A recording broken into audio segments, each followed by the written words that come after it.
You have my curiosity. Now you have my attention. Claire, I'm not standing here asking you to marry me. I'm just asking you not to marry him. Ghostbusters, what do you want? We're fighting an army of robots. And I have a bow and arrow. It's the Al Travis Show, and I love having this guy on. John Hinderaker, president of the American Experiment. John, I'm thinking what we're going to chat about. Just since last time you and I talked, Speaker Dameth gets in the race. They closed down 14 Medicare programs due to possible fraud. I mean, 14 in a day for up to 90 days. The governor comes out, we're going to talk about OLA, get an OLA report on him that he can't run his own stuff. Oh, by the way, the Supreme Court's talking right now whether we can do tariffs or not. And, John, we had an election on Tuesday. Other than that, not much happened. How about you? How was your week? Al, there's so much going on, you can't even keep track of it all. You really can't. So we're going to do the good, the bad, and the ugly. I want to get one done because something on a lighter note you guys have going on, the Golden Turkey Awards. I got my letter on it. I'm loving the batch. Can we start with the lighter stuff? I mean, light. We're going to talk about crappy stuff in the government. But the Golden Turkeys are going on. The Golden Turkey Award, I think this is maybe the 7th year we've done it, Al, something like that. And what we do, we get nominations from people who read our website, people who get our emails. This year we got over 140 nominations. People are really hot to talk about the Golden Turkey.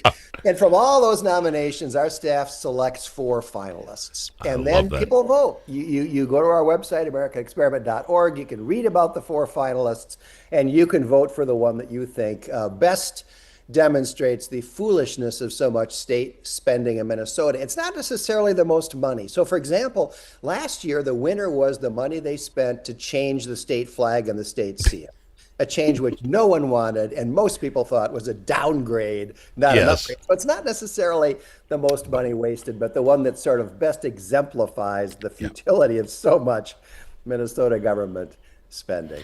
So can we just at least bring up the 4 that have made the list, then we'll go into them weekly as you're on. I want to start the $1 billion Bloomington City Hall or $1 million Bloomington City Hall bathroom. I read this and I'm like, holy Hannah, what can you put? I mean, you're not going to the Menards to pick up your stuff if you're getting to $1 million in a bathroom. Talk about that just for a second. Al, this is a really nice bathroom at the Bloomington City Hall. You know, it's a lot nicer than my house and more expensive too. I mean, it's unbelievable. $1 million bathroom. And this is COVID money, by the way. The cities got showered with COVID money by the federal government. They didn't know what to do with it. And so they spent it on things like $1 million bathrooms. I mean, there's a picture of the bathroom, description of the bathroom. It's really kind of unbelievable. So that's one of the nominees. There's a $50 million project to create an area for surfing. That's right.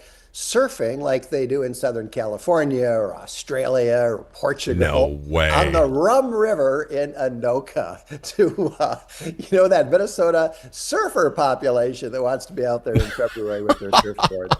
$50 million. I did not know that. Okay. Wow. Another strong contender is Tim Walz's $430,000 outside legal bill to help prepare him to testify before a congressional committee in Washington, D.C., to testify in Congress, where he spent 12 years as a congressman. And he needed $430,000 worth of legal advice to help him prepare to talk about sanctuary cities. And the 4th nominee, it seems like every year there's a transit story that gets a nomination. Here it's the Gold Line. They spent $500 million for a 10-mile stretch of bus lane. Think about that. $500 million for a 10-mile stretch, $50 million a mile, dedicated bus lanes fronting Highway 94, St. Paul to Woodbury. And as always happens with these transit things, no one is riding that bus. I mean, no one. You know, a few years ago, the winner of the Golden Turkey was the bus stop where no buses stop. Yes. Tens of millions of dollars on a bus stop, and it turned out it was not on any bus route, and no buses stopped at that bus stop. But I'm missing something with that. I read that story, and I'm like, I presume, as much as they want to spend my money, isn't someone in Metro Transit, whoever's there, not doing a study? Are people not calling and say, can I get a bus from here to there? And they're figuring out where they got to put them. Or are they just saying, hey, here's a nice $500 million project I can do, even if it helps. Do they not have any indication of where people want to go? I think the attitude is, if we build it, they will come. We've got a lot of money to spend. Let's spend it. All right. And, transit, the Met Council loves transit, right?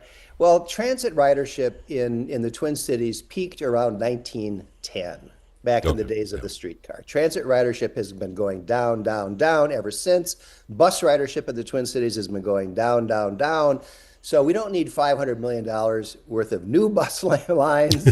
We need to be sorting out the ones that we've got and figuring out which ones people are actually using. Well, you got me in a quandary now, because I'm looking at the four of them, and it says right on top, voting's open now. You can go do it, read your nomination, cast your vote using the form below. Limit one per person. I've got two here I really want to vote for. If I use my business email, could I submit one and then use my home address and do another? I know I'm looking to cheat here, John, but two of these are driving me awful. Surfing in Minnesota? I don't care. Okay, I'm not suggesting anyone cheat, but we say one vote per person. It's really one vote per email address. All right, and I'll tell you confidentially, Al, I voted twice too. See, it's just, and I don't know who submitted these. Whoever submitted this thing at the 50 million, I'm so happy they step up and put these out there. These are fantastic. This is what the Golden Turkey Awards are about, and it drives this guy nuts. I love it. Go to AmericanExperiment.org. Cast your vote, or two, today at the Golden Turkey Awards. Let's go to break it early. We'll be back. We had lots to talk about. John, I love the Golden Turkeys. This is what got us started. Yeah. I got the Golden Turkey. I got to get this guy on the radio. All right, we'll be back with more right after this with John Hinderaker, president of American Experiment. Think about it. Now that school's back in session, how are Minnesota students doing? Not very well. Minnesota ACT scores fell again last year and are the lowest they've been in 10 years. In fact, fewer than half of Minnesota students can either read or do math at grade level. Think about it.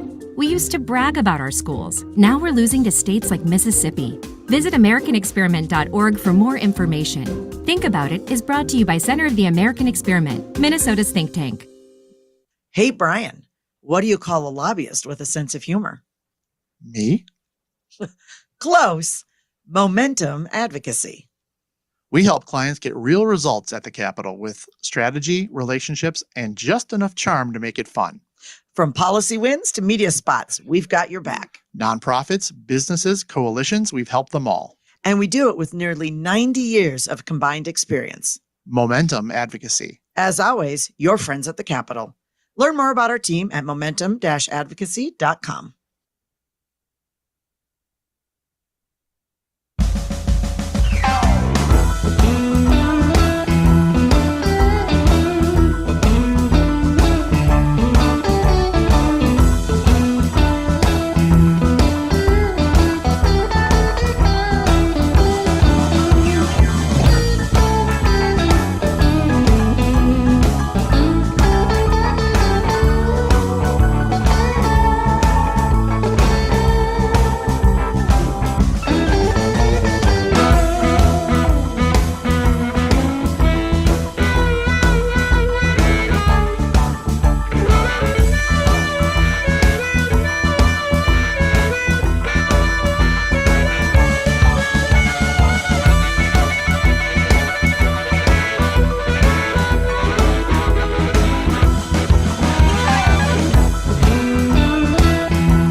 It's nice to know a guy that knows a guy. Al Travis.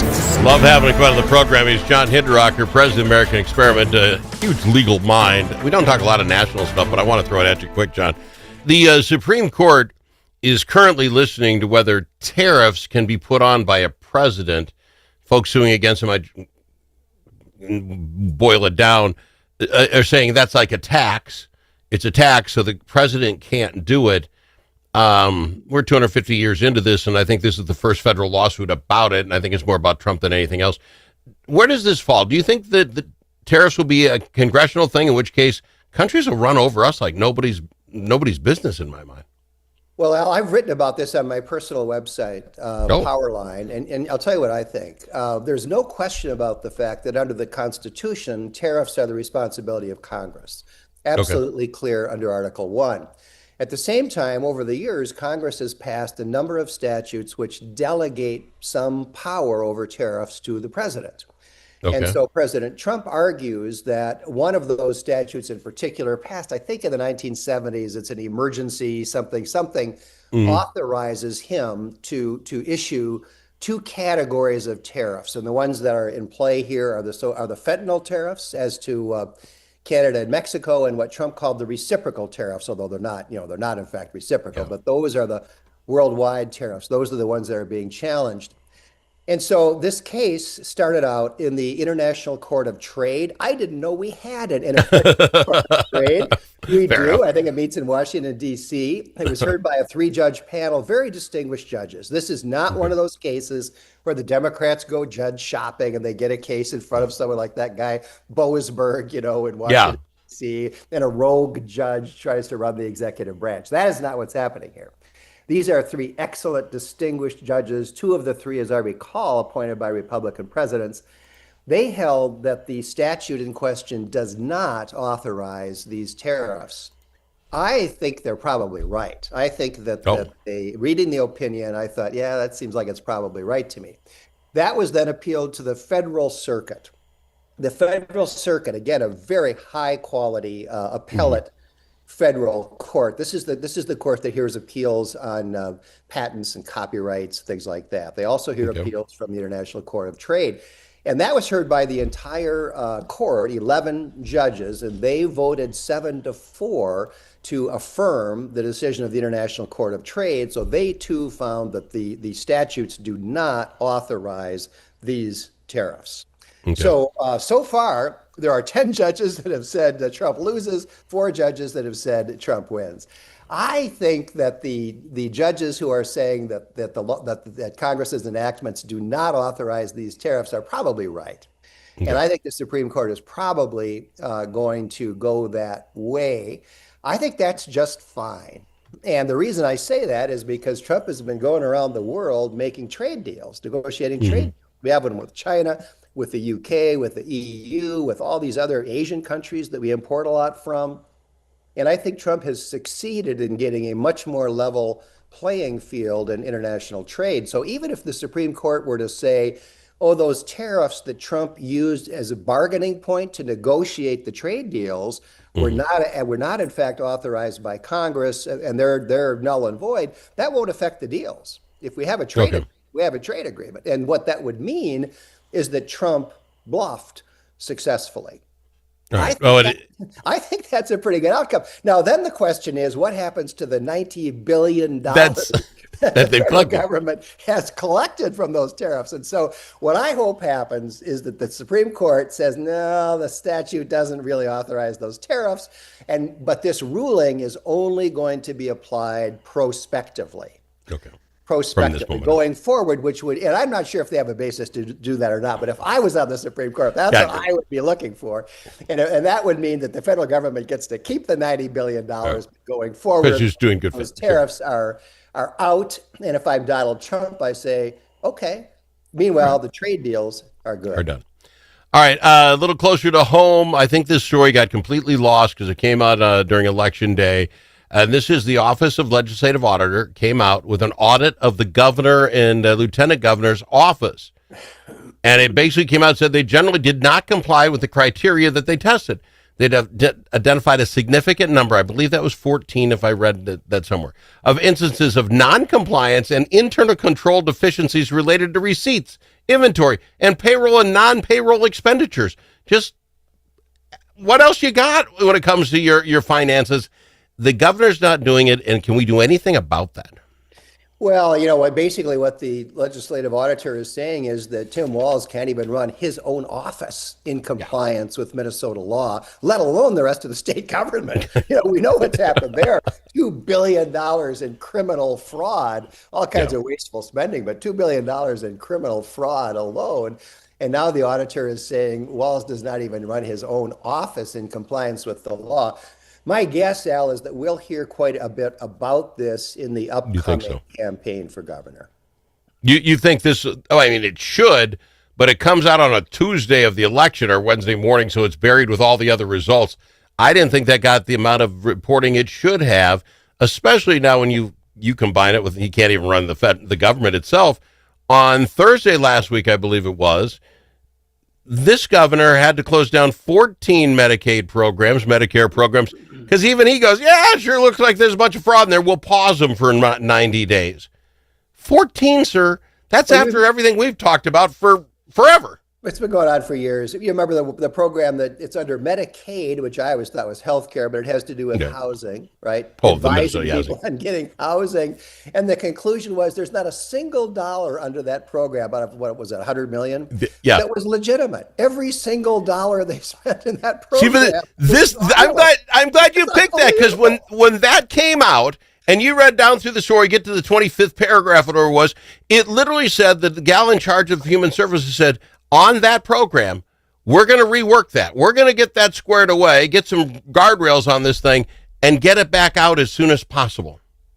John, we spent $100 million. Not one human was helped. Maybe we don't need this program. It didn't work. You take 90 days off. They're literally going to come back out with it as long as you have some safeguards. What are you talking about? Yeah, it's unbelievable what we're seeing here. Well, I don't know. We got an election in November, right? We'll see what happens. Have you ever, John, if you recap with me 2025, you've been doing this a long time, from the Walz getting into the election, the Trump getting shot, just going back that far. We start our session out, 6 weeks late because the Democrats didn't want to show up because they didn't like what happened. One guy won but didn't live in his district, and another senator dies. All the numbers we've done to the extended legislative session, to the shooting of the Hoffmans and the Hortmans. Have you ever, and now we're at 6 already, special elections. We've got at least 2 more coming now. Have you ever seen a year like 2025 in Minnesota? I mean, since you've been following this stuff. No, I moved here in 1974. We've never had a year like this. I'm not sure any state in America has ever had a year like this. Oh my goodness gracious. It's, and the overriding thing here is the fraud. Assistant U.S. Attorney Joe Thompson says there have been billions of dollars stolen from taxpayers in Minnesota. We're not talking about wasteful spending. That's vastly more, right? We're talking about criminal fraud, and we're talking billions of dollars. It's just every day people are stealing from Minnesota taxpayers. That is such a great reporting. You do the Golden Turkey Awards. You go to AmericanExperiment.org and vote today. $50 million to create a surfing area in Minnesota. We don't call that fraud. That might be waste. That's waste like nobody's business. We're talking fraud where you literally walk up, put a name in, and get a check. Literally stealing from us. It's different. It's still huge, but it's different. We've polled this, Al, and the median Minnesota believes that about 30% of Minnesota, I think 34% the last time we polled it, of Minnesota government spending is wasted. So wasteful spending is many billions of dollars. But when you talk about fraud, we're talking about actual crimes being committed to defraud our government. What was the Boston Tea Party? 1/4% tax on a barrel of tea. They go nuts. And you're sitting here telling me 34% of us think, 35% of the government's being stolen from us. What the heck? People, sharpen it up. I got to fly, John. Appreciate you on. I really do. I really love having you on. Always great to be with you, Al. John Hinderaker from the American Experiment. Think about it. A famous politician once said, "You're entitled to your opinion,